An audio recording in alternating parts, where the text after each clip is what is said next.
के नहिया गे रधिया पहिले से फसल रहे अनिलवा से मारे खुआ वाले के नहिया पहिले से फसल रहे बंसिया से मारे खुआ वाले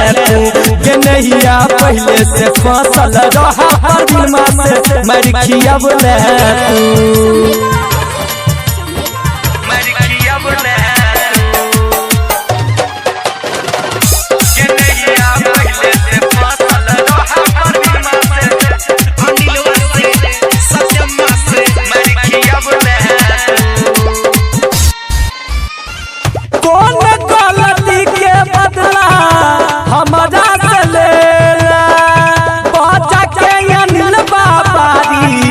हमारा पिटेल कौन गलती के बदला हमारा सलेला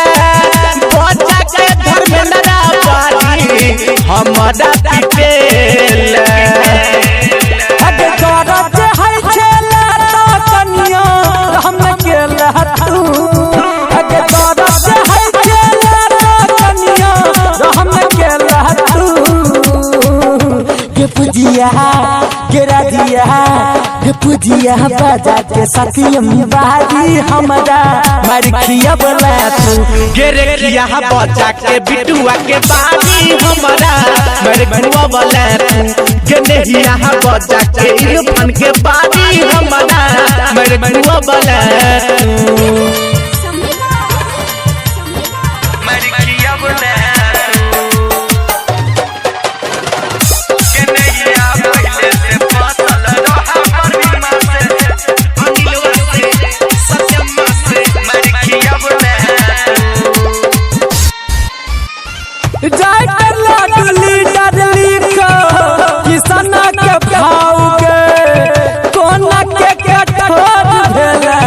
देला ये हम खाओगे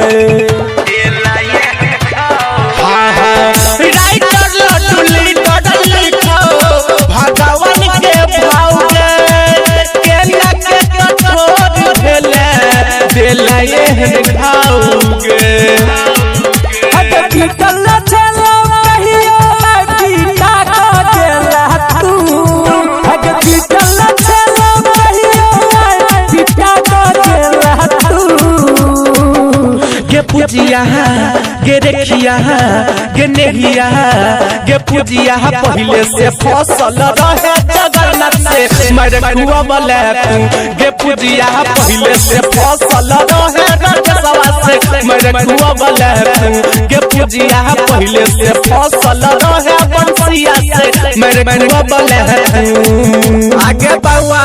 कहीं तुम्हारे कहीं जोगी कम कर चक्कर में नहीं पड़।